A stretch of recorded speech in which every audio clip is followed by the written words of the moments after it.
Do you listen to football cliches, by the way, Ben? Yeah, I'm like obsessed with it. Yeah. You're on it. That's how I heard about this Gotcha. podcast. 'Cause you guys were featuring in like an Interpod quiz. Yeah, we got robbed. And then I started listening to yours after that. But yeah, like football cliches is, I think, it's an amazing podcast. How it's so consistently funny, how it hasn't run out of steam. It's kind of testament how football is. It's like it is a language in this country. It's like it saves men, and I do mean men. It's occasionally saves women, but vastly majority it saves men from social inertia. You know, like I think it helps the us sort of litmus test is any get sort of by in life. Yeah. any country you're in, that. anywhere you get in a cab, you can just say like if you're in like I don't know middle of like Czech Republic, you can just be like a Nedved, and then you've got a chat going. Literally did it in Mallorca 2 weeks ago in a cab. It was the day Mallorca were in it's their version of the cup final. Yeah, Copa del Rey. Yeah. Copa del Rey. Do you know what I mean? So I was like, I've got like 3 facts. Let's go. Hit me, I'm ready.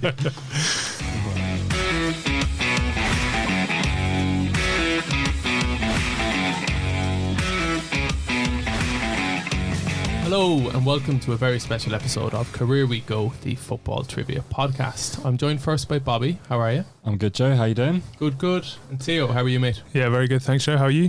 I'm well, mate. Yeah. And a very special welcome to the show to Ben Bailey-Smith. Thanks very much for joining us. Yeah, this is exciting. Slightly worrying, but exciting.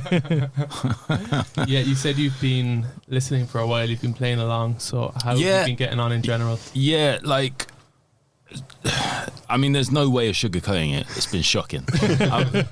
I've never got a single Career We Go. Oh, you serious? Ever. Oh, wow. Like, ever. So, okay. I'm not even close. I'm like, what?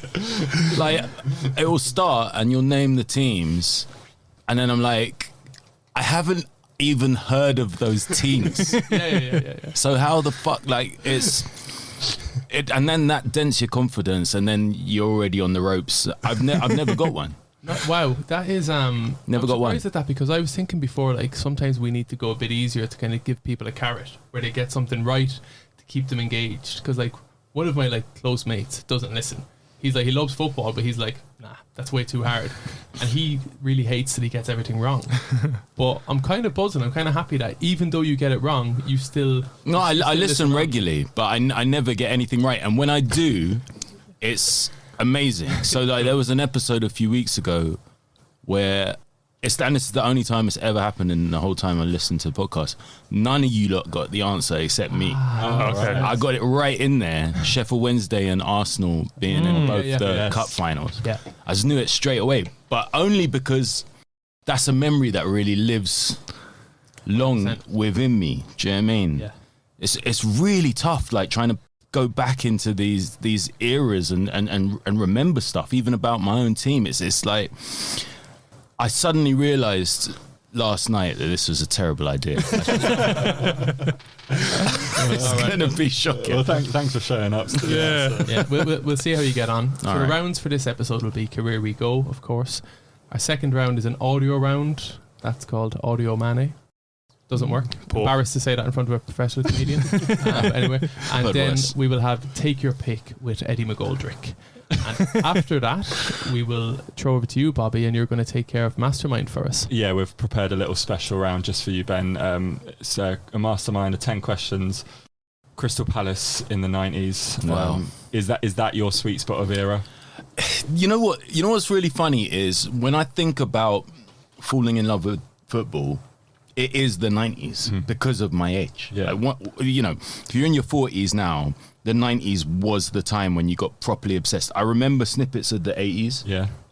And those were the first games I watched. I really, really remember Houchin, Coventry, Spurs.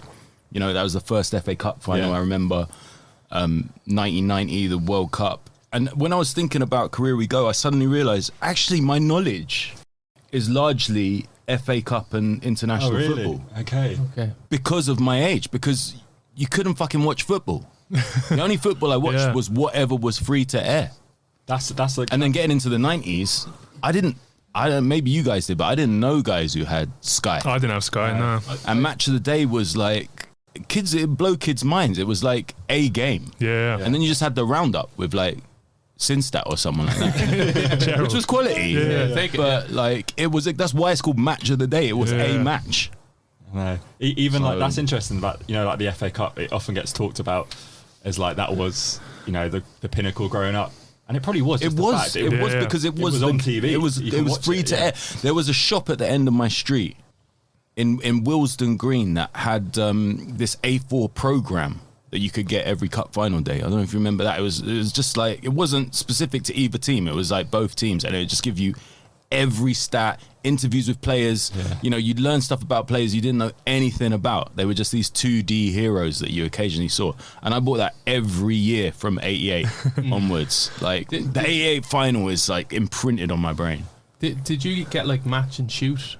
Did you get those magazines? Not really. I wasn't that into that. I liked Panini's, and the FA Cup I just thought was incredible. I mean, I still love the FA Cup. I can't wait for Coventry Man United. It's actually a bit shit the way the FA Cup has gone. It's like, and even for me, like, I'm not even like from the UK, but like, I actually get annoyed when Pep Guardiola walks out without wearing a suit. Like that's pathetic.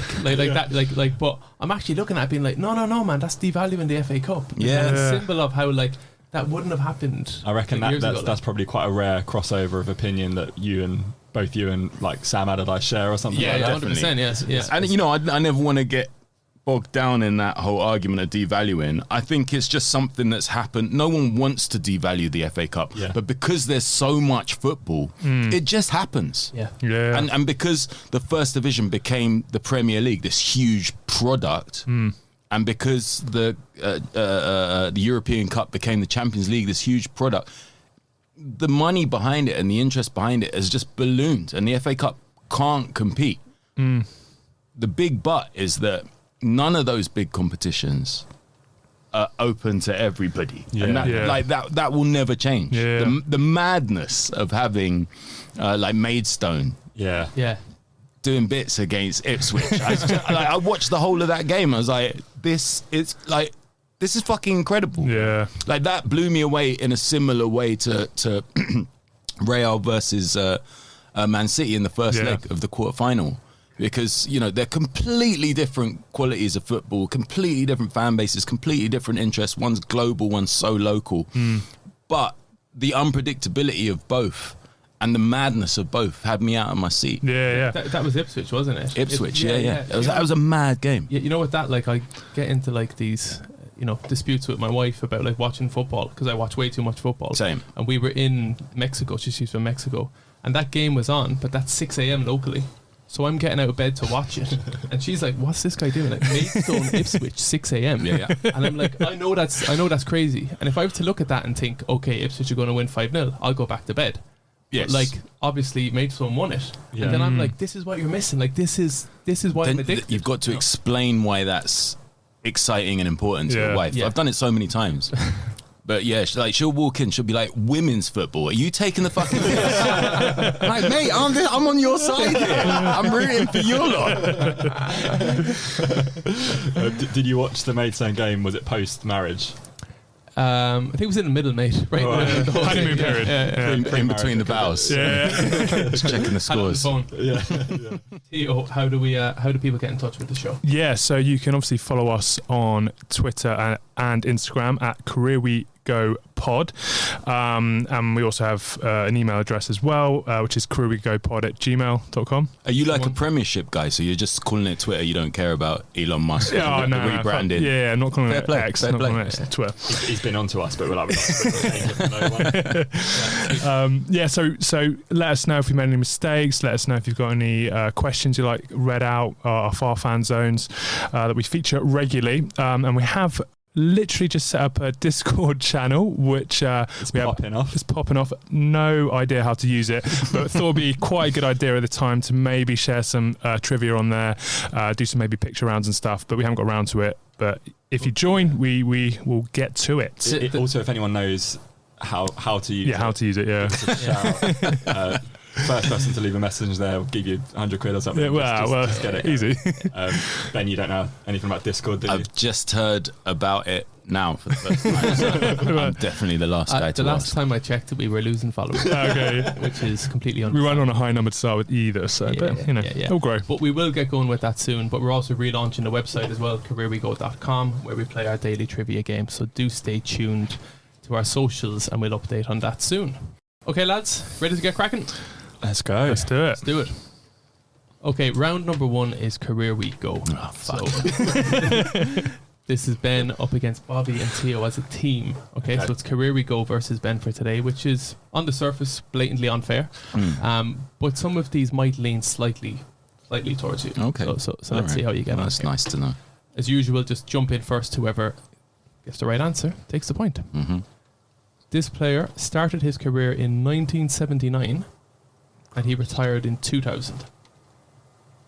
West Ham United, Fulham, Oxford United, Liverpool, Aston Villa, Crystal Palace, Reading, Stevenage Borough. Steve Staunton? No. So West Ham, Fulham, Oxford United, 2000. Liverpool, Aston Villa, Crystal Palace 95 to 97, Reading, Stevenage. Where did he start? He started at West Ham, but he only West played for Ham. them once, so I wouldn't focus on that. He then moved to Fulham, where he played 129 appearances, but to be honest, I don't associate him with Fulham. He moved to Oxford from 85 to 87, 83 appearances.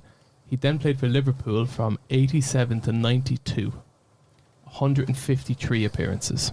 How many goals? 26, or was it 28? So he's best known for playing for Liverpool, Aston Villa and Crystal Palace, in my mind anyway. Oh my god. This can't be Ray Houghton. He must have started at an Irish club. Is it Ray Houghton? It's Ray Houghton. Oh, yes. So, Wow. 1-0. I don't picture him at Fulham in the slightest. And Yeah, he me spent neither. so much time there. Between what years? So at Fulham, it was 82 to 85. Oh, okay, so that's why. Yeah. So I hadn't even started watching Yeah. football. So Oxford is kind of where he made his name. Then he went to Liverpool. Crystal Palace, do you remember him at Palace? Yeah. Yeah, it was remarkable because, like I say, I mean, I was always huge into international football, and he's sort of imprinted on my memory from his time at Ireland, 90 and 94. Did he score the goal against Italy, like the amazing one that went over the He keeper? scored in 88 for Ireland against England. He scored a header in the 1-0 win, and then in 94 he scored the goal you're talking about. Yeah, that was a against beauty. Yeah. And on top of that, there was like, I really should do a mastermind on Liverpool, because when I was a kid, the flat underneath my mum's, there was this Northern Irish guy, Tommy, who I'd have to go and sit in his flat, wait, because my mum worked 2 jobs, and wait for her to come home to let me in after school. And he was a raging alcoholic, and he just plonked me in front of the TV, and he had all these Liverpool VHSs, just loads of them, season by season from the 60s, wow. and I just watched them all from like late 60s up into the 80s. Yeah. And I watched them all. That was all the football I watched, really, unless there was an FA Cup game on telly. Do you know what I And mean? you went Mad. to a game with him. My first game was with him, yeah. Yeah. QPR. QPR Liverpool. What age were you then for that? It was 88, so I would have been 10. Yeah. Okay. That's Do you remember it well? I remember 2 things really well. Well, 3 things. One, Tommy's insane drunken mates, who were a mix of Irish and Northern Irish. No offense. Rolling up in there, and obviously there's no seats, and so you can just go wherever you want. And if you're a little kid, especially, you can just go down the front where all the little ones are, because there was just like a little like knee-high wall along this road, and then the touchline was right there. So with these guys, everyone's passing contraband around. They completely ignore that I'm there. So I just wander down to like the halfway line. Oh, wow. And within about 5 minutes of standing there, you know how it is when you first go to football. It's like the sensory overload. Yeah. And the ball came out on the touchline right by the halfway line. And Steve Nicol ran all the way up to take the throw. And it was, he's way out of position, and Barnes comes over and he's like, no, I'll take it. Yeah. And John Barnes picks up the ball in front of me, and then goes, and like I could have reached out and touched the 10 on his back. Yeah. And to me at that time, he was the greatest player in the world. He's still probably in my top 10 favourite players of all time. It would have been that time where like the numbers were stitched on. Yeah, I think so. Yeah. He's a player like maybe Crown Paints, I'm not sure. I was born in 91, so I just missed. I remember Barnes like later days, mid 90s, was at Liverpool. I think he had a season at Newcastle. Yeah. But like, my dad, older brothers, whatever. He's a player that I really wish I saw in his proper form. He was just phenomenal. Yeah, phenomenal. Like he's won alongside Gary Lineker and Paul Gascoigne. Like to say that I saw them like with my own eyes, it's kind of remarkable. When did you see Gaza? I saw them two playing together for Spurs in a North London derby. Oh wow! My mate Cass was a junior gunner, which is like this scheme you could join. And you get to play and you get to go and watch matches for like £1 or something. In the early 90s, and we went to this massive fight afterwards. Terrifying, like getting home. But during the game, it's like a 1-1 draw. It's a 1-1 draw, and I was just like, this is amazing. Yeah. All right. Well, you've taken a 1-0 lead. That's incredible. I could end now. I'm happy to career we go you've ever got. That's the first career we go I've ever got. I don't have a Scooby. That's amazing. Let's see how you get on with this. Ride on this wave of confidence. Okay, so this player started his career in 2009, and he is still playing. Okay. Chelsea, Coventry City loan, Newcastle United loan, Leicester City loan, Wigan Athletic loan, Vitesse loan. All from Chelsea. Oh yeah, Vitesse is their buddy system thing. Sunderland, Crystal Palace, Galatasaray, PSV loan. Patrick Van Aanholt. Too quick. Patrick Van Aanholt played. That is very good. PVA. Yeah. He was a bit of a player for Palace, wasn't he? He was really good for us. Yeah. Always scored, didn't he? He'd always get a random goal here and there. Yeah, he was great. Let's see the stat. 126 appearances, 13 goals. Okay. Not bad for. Not bad. Not I'll take that. Yeah. So, was he a player in your fantasy football? He was, Thinking of defenders scoring, I just read this morning, just randomly in an article which popped up in the paper, James Tavernier has scored 120 goals I think from fullback. I think he's got like 28 this season or something. It's fucking insane. That is nuts.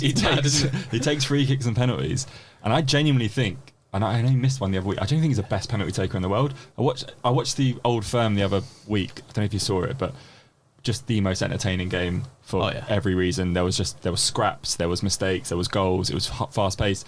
He had a penalty late on, just smashes it like top left, like just cold as ice. And I can't believe it, man. He's literally, I think he's got 26, 27 goals it's this crazy. season. I've got his stats here. And you know the even more crazy thing is, from 2009 up until 2015, he wasn't scoring goals. Really? Right? He's playing 2 appearances for Newcastle, 13 appearances for Gateshead on loan, no goals. Carlisle, 16 appearances, no goals. Rotherham United, where he started scoring goals, 27 appearances, 5 goals, which is a good return. But other than that, it's like small appearances, no goals. Then Rangers, 310 league games, 90 goals. That's better than so many strikers. Maybe really most is. strikers.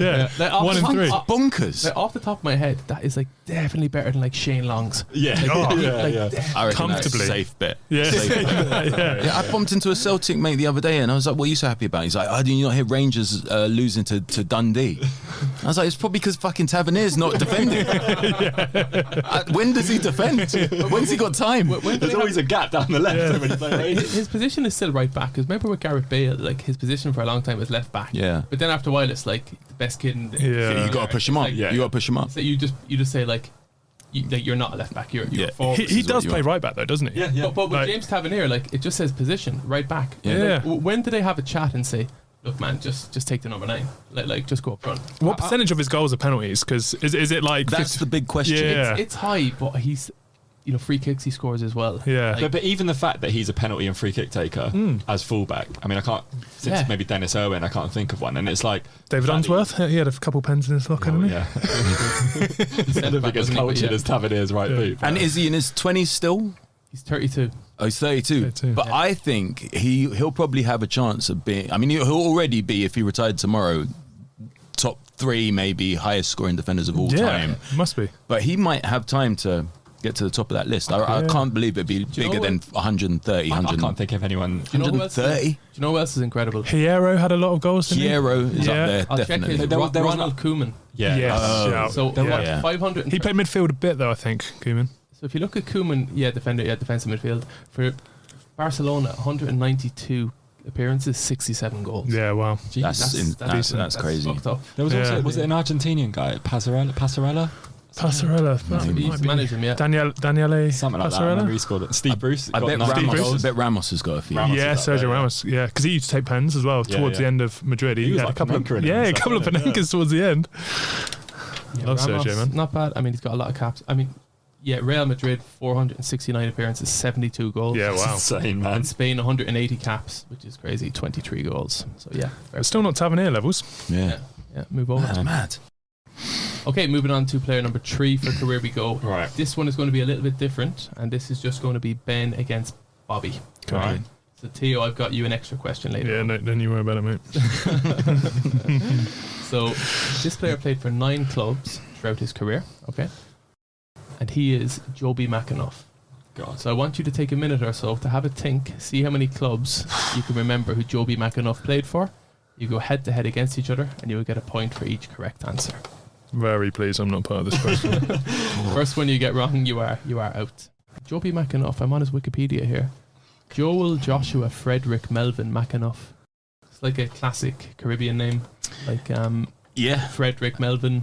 Absolutely. Yeah. That was the first time I heard the "Give It Up, Baby, Give It Up" tune. Oh Was when we sing Jobi McAnuff.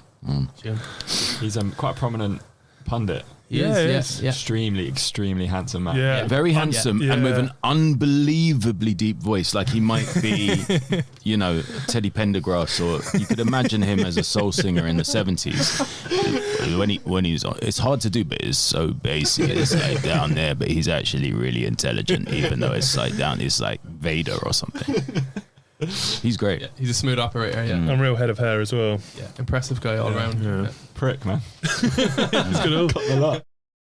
I'll be honest with you, Joe. I'm struggling with 3. I'm stuck at 3, and I know even one of them's a straight guess. Okay, Ben. Reading. Correct. Watford. Palace.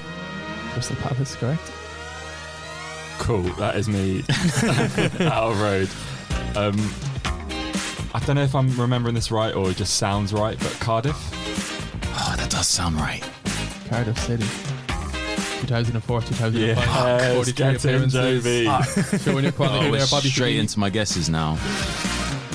I'm certain that in the twilight of his career, he was like playing and then managed the club that he was playing for, and I feel like it was a lower league club. I just can't think who it was. I'm gonna go Leyton Orient, even though I know it's wrong. You smashed it. Correct. Is it? Are you serious? Yeah. Come on. That's what I guess. Yeah. All right. Did he manage them as well? Correct. Wow. Yeah. Did not know he managed. Right. Yeah. Right, I'm going to stick to my, don't know, but sounds right. QPR. Oh, that does sound right as well. It does sound right, but it's wrong. Yes. So Ben, you're still in here, mate. Has he got a free run? Yeah, you got a free run if you can. I've got Burnley, and I don't even think that's right. No, that's not right. No. But that's okay. That's all right. Yeah. So fair play. That's 3 to career we go. 4 to Ben. Played. The clubs are. Theo, did you have any? What's that, mate? No, I had the obvious ones, but Very, very fair. Started his career with Wimbledon. Oh, Never knew that. Wimbledon. He played for West Ham next. Christ. Cardiff City, Crystal Claret Palace, and Blue, that's what. Watford, Reading, Leyton Orient, Stevenage, Leyton Orient. International team Jamaica, 32 caps. really, Yeah, 32 caps for Jamaica. What's interesting is he made his debut for Jamaica in 2002, and then he had his second cap for Jamaica in like 2013. Oh, really? So there was a massive, big gap before Why? he resumed with Jamaica. The Jamaican Federation is really shit at, you get some teams like some international teams that are so focused on every player's ethnicity, their past. They're just trying to push players to come and play for them. They'll immediately skip the Premier League. Look what's going on in the Championship. Jamaica's just Ireland actually employs someone, not anymore because we got no money, but employs someone in the position of scout. Yeah, I can believe it. Really? It makes sense. Yeah. It makes sense. And Jamaica's just always been really slack at that. Really? I mean, I posted about this during the Women's World Cup. Like the women's team, they put so little money into it. It folded twice, and they only made it to the World Cup on a GoFundMe page run by one of the players' mums. Really? Yeah. Well, Which gives you an idea of how much. There's a weird thing. Jamaicans, we just fucking love cricket. Do you know what I mean? Right. Okay. Yeah. But what's really interesting is you can just tap a black English player on the shoulder and there's a strong chance they might be Jamaican somewhere down the line. What's happening now, unfortunately for us and the rest of the Caribbean, is a lot of young black British players are of African descent, so it's it's harder to find. But you know, because it's great for like Ghana and stuff. You see them, they're plucking players out of thin air, man. Didn't Leon Bailey, because he wanted to stop playing for Jamaica or something because the setup was so shambolic. He had to pay for his own flights and stuff. It's a mess, and he's too good for Jamaica, which is so annoying because we could put together an amazing team. Yeah. Obviously, they're my second team. If you know, I've always wanted to be one of those mixed race people who had a parent from a country that was better than England. Do you know what I mean? So I just wouldn't have to worry so much about England. Unfortunately, I'm lumped with England and Jamaica, and England are the best. But there's every now and again, like Raheem Sterling gets a lot of shit, but he's been amazing for England. And he was born in Jamaica. Sometimes I John Barnes as well. Look doe-eyed at them and think, could have been something else. It's actually a credit to England as a country as well, though, that these guys want to play for England. Of course. They're born here, they want to play for England, whereas like in France or in other countries, you might get Algerian guys and Moroccan guys who are like, no, I ain't playing for France. Yeah, well, you see the tensions in every big tournament, don't you? Like you see like when a team meets a team that it's like a colonial superpower of the past. You know, England face that a lot. Of course. I mean, everybody hates us. But no, I love the inventiveness. I love the idea of like Ghana going around going, that Scottish guy, didn't he used to go out with a Ghanaian girl back in the early 2000s? But yes, very well played. So at the end of round number 1, it is Ben 4, where we go 3. Well done, Ben. All right. Well played. I'm not even going easy on you. That's decent. I'll take that all day long. Easy, onto it comes Houghton. And Houghton with a shot, and it's bring me back, and I'll do the job for you, Jack. You got 2 computers. You don't even. So for round number 2, Ben, I'm going to throw this to you. Would you prefer a game of did he play for England, or how well do you remember the Eric Cantona Kung Fu kick incident in 1995? Wow. What are your options? Funnily enough, I was listening to an amazing interview with Richard Shaw today about that day, and he was just dispelling myths. But I don't remember enough about it. And as I said at the start, I think my knowledge of international football is probably better. So I'm gonna take that risk. Sweet. Okay. Yeah. Well, now we're going to move on to did he play for England? So in did he play for England? I'll give you the name of a player. Tell me if he played for England. You will have straightforward. You will have 1 pass each. I've robbed this one from Amo. You do have 1 pass each. You don't fancy it, you can pass it over to your opponent, who will either need to answer it or potentially they could use their pass to bounce it back. Okay. Over. Yeah. So that's the shtick here. So Ben, you were in the lead 4-3. You can get us underway. Andy Carroll. Yes. Correct. Bobby, Steve Bould. Yes. Decisive. I don't think he played for 2 England. caps. Did he? Oh my God. I would have said no. I would have definitely said no. I think he was. He's my Steve Bruce. Like, I think he only got capped. I think he only got capped. He was like he never got capped whilst playing in the top division or something like that. I can't picture him in an England shirt. Stoke, didn't he? Did he get capped while at Stoke but not Arsenal? Was that it, maybe? Wow. Oh. Maybe. Was it pre-90s he got All right, capped? do you know what? You just said Steve Bould. This whole time I was thinking of Steve Bould. Oh, you got so lucky there. my God. You jammy bastard. Absolute fraud. Because I was thinking, Christ fucking hell, alive. he's answered that so confidently. Yeah. You're a Good fraud. lord. Yeah, 94 he got capped. Okay, moving on to the next player. Jimmy Bullard. Oh my God. He did have one really good season for Hull, didn't he? But would we have played him? What year was that? 2011? I'm judging all of these questions by how shit England were, because I'm guessing the names you're going to throw at us are going to get shitter and shitter and shitter. God, were we that desperate we needed a prankster? Go for the dressing room. Go for morale. He's just great. He's great to have around the place. Oh, he's a great lad. He's a great lad. Oh man, maybe we were desperate enough. I'm going to say yes. I'm not confident. Yes. I'm afraid that. Oh fuck! I should have gone my Incorrect. instinct. I think he was in a squad, but I don't think he ever I would have said yes. He to was that, in huh? a squad, he didn't play, and he spoke about it later. And he went to warm up. He was trying to warm up to get on in a friendly, and Capello was the manager. And he never brought him on. Capello's not playing Jimmy So They shouldn't even be in the same room. It's not right. Exactly. Right. So he obviously didn't get on. And then afterwards, Bullard was chatting to him like casually. And Capello said like, "Oh, if you not played for England, you should have told me. I'd have put you on. Oh my You should have told me, God. man. I'd have put you on." I'm sure he Wow. wouldn't have. Nah. I'm sure he absolutely wouldn't have. Capello and Bullard in the same room. That's like the one of those things I love about football, where there's a player who's just starting. I think of this a lot with Wayne Rooney in that goal against Arsenal. Yeah.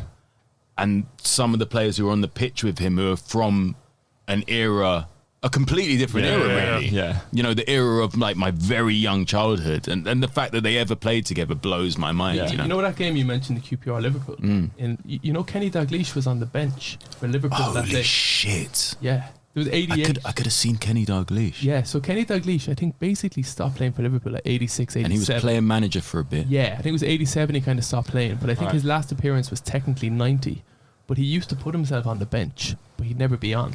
Right. He would see guys like, obviously, Ray Houghton, who was playing into the 90s. But you got Kenny Dalglish like on the bench in 1980, 88. That is mad. It just doesn't That's fucking- wild, isn't it? Yeah. Mm. yeah, But it's even mad. something like, I think they wouldn't have obviously played against each other, but Michael Owen and Peter Shilton played in the same season. which That's is- nuts. What? That's nuts. I didn't know sure that. Peter Shilton played in 1998 for I've got a feeling. or Stoke or Yeah, something. that sounds right. I think, and then I've got a feeling he was still at a club in 2000. yeah, maybe, I think so Shilton. too. And Owen, And he didn't play. According to Oh. Wiki, he retired in 1997. Oh, okay, yeah, fair Owen enough. made his debut in '96. Peter Shilton did. Yeah. That's phenomenal, because I distinctly remember having conversations with my dad during World Cup 1990 where we were both like, get Chris Wood on, this man is shot. Like, we thought he looked like a knackered old bastard, Peter Shilton. But he was played for for He another 10 moved years. so slow, and he played for another decade. That's So he mind-blowing. He started his career in 1966.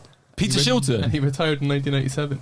Yeah. 31-year career. Honestly, I'm looking at this in front of me right now. Like, That it's is legit. insane. But at the same time, I suppose back in the day, keepers went on Yeah, forever yeah, and ever. true. didn't Yeah, they? imagine he was born 30 years later. He'd have never been a pro. would he? Buffon's retirement was the saddest day of my football fan life, because he was the last player that was older than me. Really? Yeah. Oh, okay. Okay. That was it. Right. And that was it. Done. Game's gone after that. Game's gone. There still is, Bobby, I'm gonna. You're still in this. Oh, yeah. Of course, But yeah. I'm only giving you one more. Okay. And that player is John Budgie Byrne. Did he play for England? The fuck is The that? fuck is John Budgie bad? Did he play for England? John Budgie Byrne. Can I pass this over to our guest? He's out. Oh, you're out. Oh, You okay. can't even I shot fucked the it on win one Bullard. point. Budgie, yeah, Budgie played. He did. I thought he was Welsh. Who was I thinking of? John Budgie Byrne, to be honest, I'm a bit disgusted he's not Irish. You would expect. Yeah. John, Yeah. John Byrne. Yeah. He played for England, 11 caps, 8 goals back What? in the day. What era? Yeah, what day though? Yeah, what day? I mean, I do have these old guys in there. John Byrne, 1961 to 65. Okay, it's not. Just There you go. before Peter There you Shilton. Yeah. Oh, Bobby. He did- Shilton was knocking at the door by his last cap, by Budgie's last cap. Shilton's first interview, who's your hero? Well, it's got to be Budgie. it's a fair put- Wait, 8 goals in 11 games. And he's only played 11 times. That's decent. That's Yeah, decent. that's right? budgie, though. Yeah, that is budgie for That you. is budgie for you, yeah. Long-term injury was Budgie it? all over. Both footed. Okay, so at the end of did he play for England? It's 5-5. We're now going to move on to Audio Mane. Pep this and pep that. pep this and pep that. Pep this and pep that. So aggressive pressing has been a key staple of that Ajax side, yeah? Which is a point captured by looking at their passes per defensive action. That's PPDA, passes per defensive action. Ask her, it, she, him, they, to play keys and great. PPDA is a metric that measures how many opposition passes are allowed by a team before a defensive action is made to try and win the ball back. You with me? Yeah, good. Okay. No promos, can't be asked, that's it. See ya, come on. Starfield ground, silly game, fuck off. Question number 1. I'm going to play you a piece of audio, and you need to simply tell me what season is this from. Lombardo, here is Churchic. Dean Gordon coming on the scene. It's a try, and what a goal! Gianluca Vialli became the first Italian manager in the Premier League. But Crystal Palace have now set a new and very unwanted club record of 12 home league games. Does well, and Nicola Anelka with his first ever goal for Arsenal. To an own goal from Neil Ruddock and a brilliant goal from 18-year-old Danny Cadamarteri. Out of victory, it is the worst sequence at Selhurst Park in the club's history.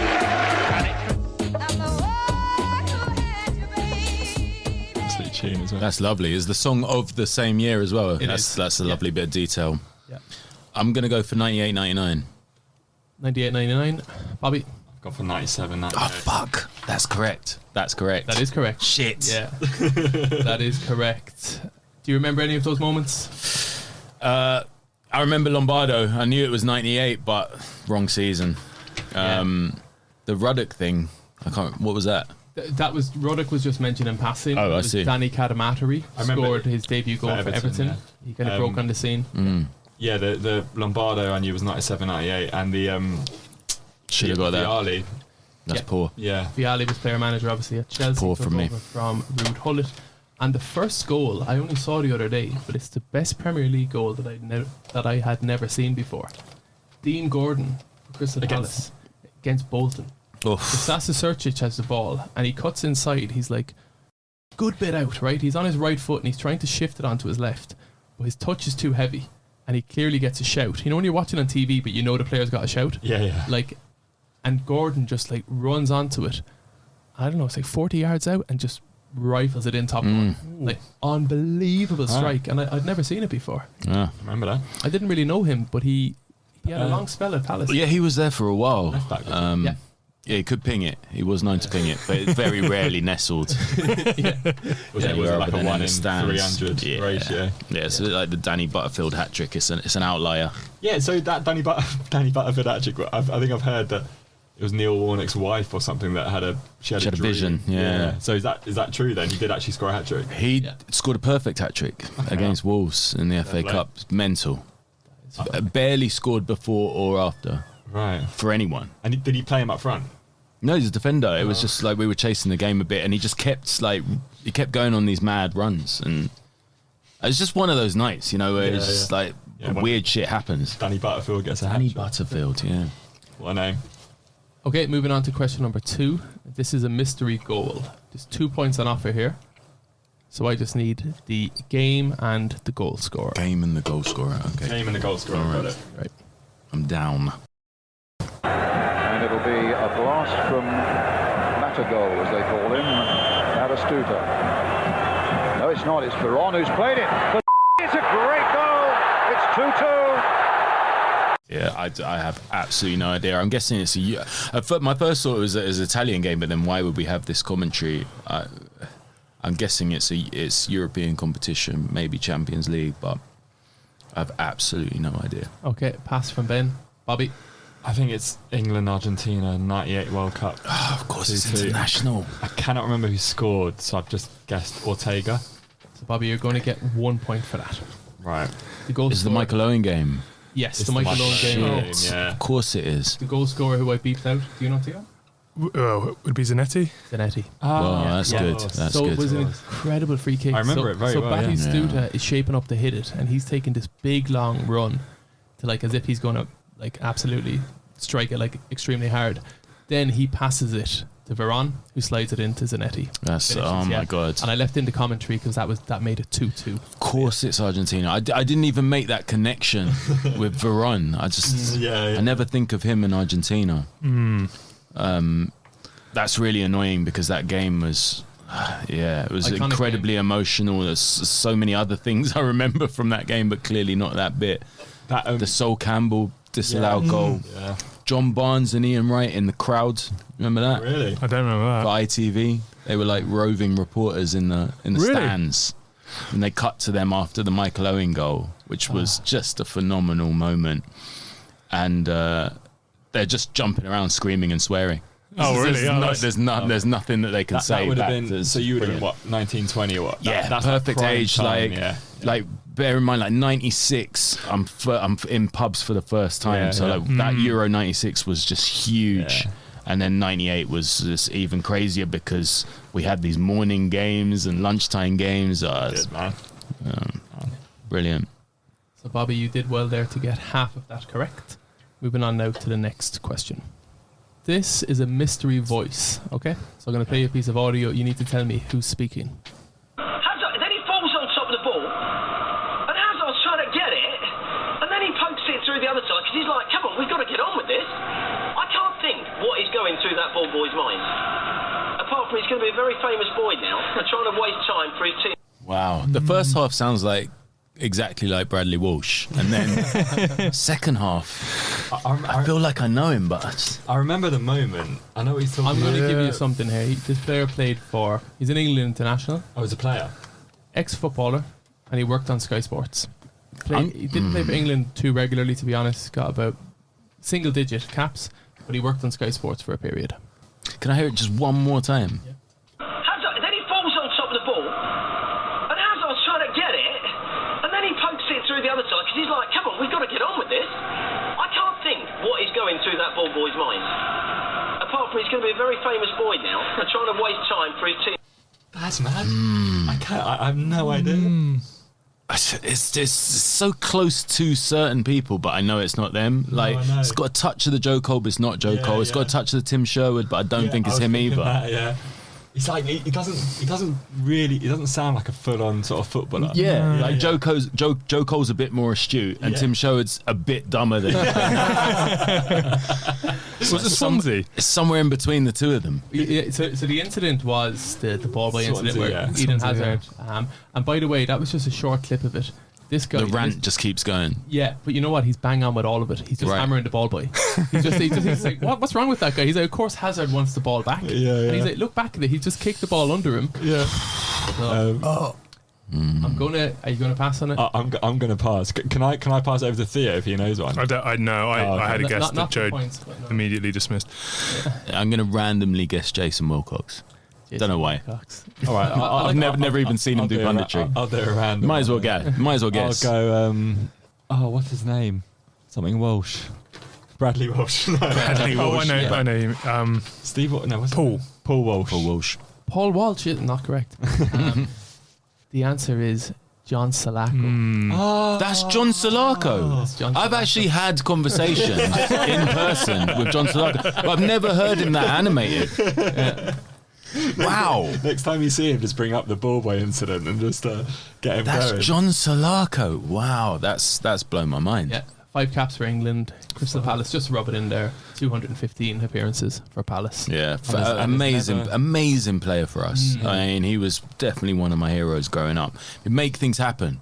You know, like when you were watching Doku last night, there was like a half-hour period where it was like, I'm watching Real versus Doku. Yeah. It was incredible. And Salako, he had that. He could come on and completely boss a game. I think he's a guy who would have got more caps for England if he wasn't playing for Palace. Definitely. If he had the same ability, but he's playing for Spurs or someone, he's got like 30 caps. Yeah, there was a year like 20. I think I'm going to say maybe 15, 16, or maybe 16, 17, where honestly, obviously I'm biased, but I was like, why can't Scott Dan get a game for England? I was like, he's fucking unbeatable at the back.